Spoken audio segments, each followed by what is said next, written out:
Assalamualaikum warahmatullahi wabarakatuh. Saya Ibra Maulana Putra dari 11.1. Setelah VOC mengalami kebangkrutan, pemerintah kolonial Belanda mengambil alih kekuasaan VOC di Indonesia. Berbagai dinamika politik terjadi selama masa peralihan kekuasaan VOC kepada pemerintah kolonial Belanda. Berbagai peristiwa penting di Eropa juga memengaruhi pemerintahan kolonial di Indonesia. Bagaimana dinamika pada masa transisi tersebut? Kebijakan-kebijakan apa saja yang diterapkan selama beberapa masa pemerintahan kolonial? Untuk menjawab pertanyaan tersebut, simak pembahasan berikut. Cara sederhana, ekonomi adalah upaya dalam konteks ini adalah negara untuk mendominasi, menguasai, dan melakukan klaim atas negara lain. Kepemilikan wilayah, tapi juga atas kebudayaan. Misalnya ada lingua franca, konsep negara persemakmuran, ataupun dan lain-lain. Pernahkah kalian mendengar nama Herman Willem Daendels? Herman Willem Daendels merupakan gubernur jenderal pertama Belanda di Hindia Belanda. Daendels ditunjuk oleh Louis Napoleon sebagai gubernur jenderal di Hindia Belanda pada tahun 1828. Ia bertugas menjalankan kekuasaan dan pemerintahan kerajaan Belanda di Hindia. Herman Willem Daendels merupakan salah satu patriot Belanda yang sangat terpengaruh semangat revolusi Prancis. Semangat tersebut diaplikasikan Daendels dalam menjalankan kekuasaannya di Hindia Belanda. Dan lesu berusaha menghapus taktik feodalisme untuk menciptakan masyarakat yang dinamis. Salah satu kebijakan fenomenal Daendels adalah membangun jalan raya yang sangat panjang, The Groot Postweg, yang menghubungkan antara Anyer sampai Panarukan. Jalan raya tersebut dibangun sepanjang 1.100 km. Selain membangun jalan raya, Daendels juga membangun pelabuhan militer di ujung Kulon Merak dan Surabaya untuk memperkuat pertahanan. Akan tetapi, pada akhirnya Lekkernek kebijakan menjual tanah kepada swasta pemerintah Belanda, memberhentikan Daendels dari jabatannya sebagai gubernur jenderal. Akhirnya, kekuasaan atau masa pemerintahan Daendels pun berakhir. Setelah Daendels ditarik dari jabatannya, apa yang dilakukan pemerintah Belanda untuk menggantikan posisi Daendels? Louis Napoleon menunjuk Jan Willem Jansen. Jansen pernah menjabat sebagai gubernur jenderal di wilayah Tanjung Harapan pada tahun 1802 hingga 1806. Akibat wilayah kekuasaannya jatuh ke tangan Inggris, Jansen kehilangan jabatannya. Akan tetapi, sejak bulan Mei 1811, Jansen mulai menjalankan pemerintahan di Indonesia. Gubernur Jenderal Jansen berusaha memperbaiki keadaan wilayah yang ditinggalkan Daendels. Akan tetapi, dalam menjalankan pemerintahannya, Jansen tidak memiliki kecakapan seperti yang diharapkan pemerintah Belanda. Jansen tidak mampu menahan serangan Inggris. Kemudian, Gubernur Jansen memilih mengungsi ke Semarang pada tahun 1811. Inggris berhasil menduduki Batavia. Pengakuan kekalahan Belanda kepada Inggris ini terjadi di Tuntang Salatiga pada 18 September 1811 yang ditandai dengan penandatanganan kapitulasi Tuntang. Isi kapitulasi tentang sebagai berikut. Yang pertama, Pulau Jawa dan sekitarnya yang dikuasai Belanda diserahkan kepada Inggris. Yang kedua, semua tentara Belanda menjadi tawanan Inggris. Yang ketiga, orang-orang Belanda dapat dikerjakan dalam pemerintah Inggris. Akhirnya masa pemerintahan Jerman Jansen pun berakhir. Selanjutnya yaitu perkembangan kolonialisme Inggris di Indonesia. Masa pendudukan Inggris yaitu pada tahun 1811 hingga 1816. Inggris mulai menduduki Indonesia sejak keberhasilannya mengalahkan pasukan Gubernur Jenderal Jansen pada tahun 1811.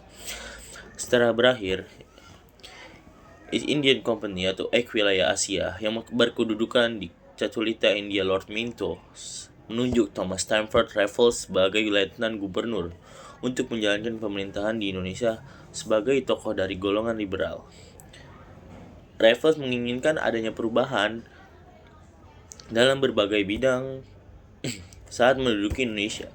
Raffles berusaha menghapus feodalisme dan mengangkat penguasa lokal sebagai pegawai pemerintah. Kemudian salah satu kebijakan Raffles dalam bidang ekonomi adalah menerapkan sistem sewa tanah untuk menjadikan Kebijakan Raffles dalam bidang ekonomi adalah menerapkan sistem sewa tanah untuk menggantikan sistem penyerahan wajib.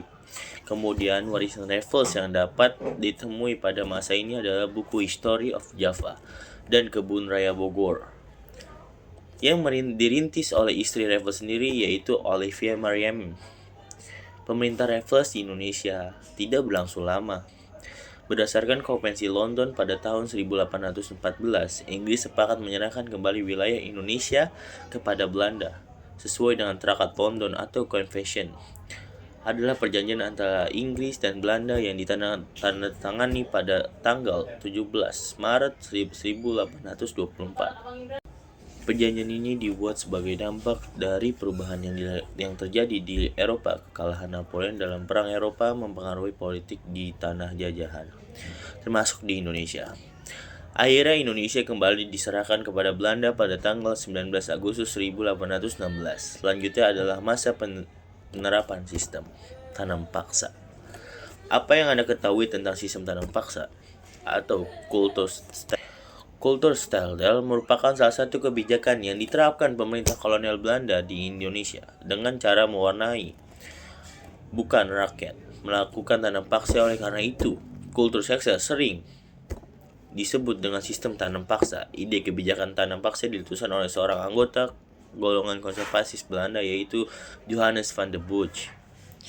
Kebijakan tanam paksa mulai diberlakukan pada 1830 serta difokuskan pada peningkatan produksi tanam yang dilakuin. Di pasar internasional seperti kopi, tembakau, teh, dan nila, bagi Belanda pelaksanaan tanam paksa mendapatkan keuntungan yang diperoleh Belanda sekitar 967 juta gulden.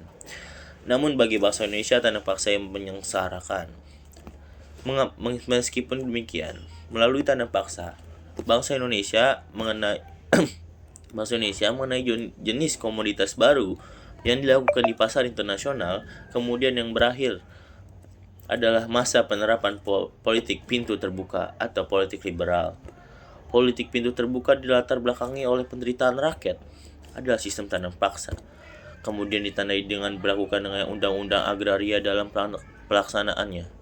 Pada pemodal asing diberikan kebebasan menanam modalnya di Indonesia. Sementara itu pemerintah Belanda, kolonial Belanda, bertindak sebagai pengawas, pelindung, dan penyedia fasilitas bagi para penanam modal dari luar negeri tersebut.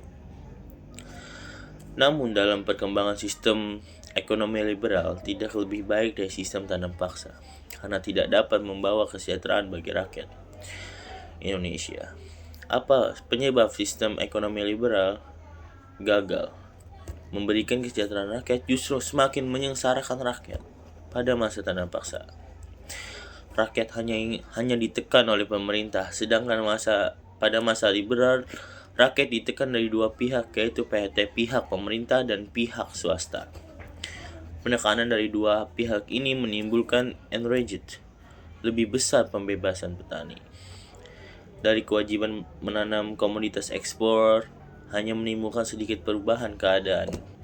Ini terjadi karena mereka tetap dikenai pajak dan pembayaran wajib lainnya yang harus diserahkan kepada pemerintah. Baik, itulah pembahasan mengenai perbuatan hegemoni bangsa-bangsa Eropa di Indonesia. Langsung saya saja akhiri. Berikut poin-poin dari pembahasan yang tadi. Yang pertama, kebangkitan VOC dan pergantian kekuasaan. VOC mengalami kebangkrutan, pemerintah kolonial Belanda dan kesejahteraan rakyat, dan malah menambah penderitaan karena penekanan dari pemerintah dan pihak swasta. Yang kedua, Herman Wils Daendel ditunjuk sebagai gubernur jenderal oleh Louis Napoleon pada tahun 1828, menerapkan kebijakan revolusi Prancis seperti membangun jalan raya sepanjang 1.100 km dan pelabuhan militer. Yang ketiga, sistem tanam paksa atau kulturastel. Diperkirakan pada 1830 oleh Johannes van der Burch menuntut rakyat menanam komoditas ekspor seperti kopi, tembakau, teh, dan nila menguntungkan Belanda tetapi menyengsarakan rakyat Indonesia. Yang keempat, Inggris menduduki dari 1811 hingga 1816 telah mengalahkan Belanda. Thomas Stamford Raffles diangkat sebagai Letnan Gubernur oleh Lord Minto. Kebijakan Raffles meliputi penghapusan feodalisme dan penerapan sistem sewa tanah. Raffles meninggalkan warisan berupa buku History of Java atau Kebun Raya Bogor dan Kebun Raya Bogor. Inggris menyerahkan kembali Indonesia kepada Belanda berdasarkan Revolusi London pada 19 Agustus 1816. Sekian video dari saya. Wassalamualaikum warahmatullahi wabarakatuh.